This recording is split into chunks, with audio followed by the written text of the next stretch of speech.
दोस्तों, Ukraine Russia विवाद में किसी को गलत समझने से पहले जरूर जाने आखिर ये विवाद शुरू कहां से हुआ। 1991 में दोनों देशों का विवाद शुरू हुआ। रशिया यूक्रेन दोनों ही सोवियत यूएसएसआर का हिस्सा थे। अगस्त 1991 में यूक्रेन ने सोवियत से आजादी की मांग की। उसी साल 1 दिसंबर 1991 को जनमत संग्रह हुआ, जिसमें 90% यूक्रेनियन ने यूएसएसआर से अलग होने के पक्ष में वोट दिया। उस समय रशिया के राष्ट्रपति बोरिस येल्त्सिन ने यूक्रेन को अलग देश की मान्यता दी। रशिया ने क्रीमिया को भी यूक्रेन का हिस्सा बताया, जो कि 1954 में रूस के बड़े नेता निकिता क्रुश्चेव ने यूक्रेन को क्रीमिया एक तोहफे में दिया था। 2004 के राष्ट्रपति चुनाव में यूक्रेन में विक्टर यानुकोविच की जीत हुई और ये रूस के समर्थक माने जाते थे। इनके जीत के बाद यूक्रेन में विरोध हो गया। उसे ऑरेंज रेवोल्यूशन का नाम दिया गया। प्रदर्शनकारी दोबारा गिनती की मांग कर रहे थे। 2008 में यानुकोविच ने नाटो में शामिल होने का प्लान किया। अमेरिका ने इसका समर्थन किया, लेकिन रूस के राष्ट्रपति पुतिन ने इसका विरोध किया। नाटो ने जॉर्जियो और यूक्रेन को शामिल करने का ऐलान किया, लेकिन रूस ने जॉर्जियो पर हमला कर दिया और 4 दिनों में ही उसके 2 इलाकों पर कब्जा कर लिया। 2010 में एक बार फिर विक्टर यानुकोविच की जीत हुई। उन्होंने यूक्रेन के नाटो में शामिल होने का प्रस्ताव खारिज कर दिया। नवंबर 2013 में यानुकोविच यूरोपियन यूनियन के साथ एक समझौते पर साइन करने से पीछे हट गए। इस समझौते से यूक्रेन को $15 अरब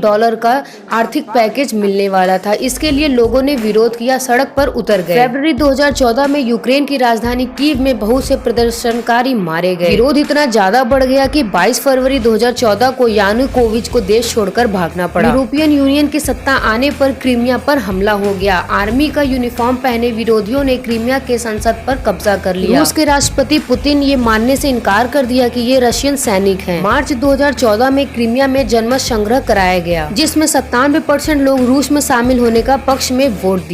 रातों रात यूक्रेन के 30,000 से ज्यादा सैनिक और उनके परिवार को वहां से निकाला गया। 18 मार्च 2014 को क्रीमिया रशिया का हिस्सा बना। उसके बाद भी हिंसा चलती रही। यूक्रेन के 2 इलाके लुहांस्क और डोनेट्स्क आतंकवादियों ने इसे अलग देश घोषित कर दिया। 2019 में वोलोडिमिर जेलेंस्की राष्ट्रपति चुने गए। उन्होंने डोनेट्स्क की स्थिति को सही करने का वादा किया। जेलेंस्की आते ही नाटो में शामिल होने की कोशिश तेज कर दी। नवंबर 2021 में सैटेलाइट तस्वीरों में सामने आया कि रूस ने यूक्रेन की सीमा के पास सैनिकों की तैनाती करनी शुरू कर दी है। रशिया नहीं चाहता कि यूक्रेन नाटो में शामिल हो।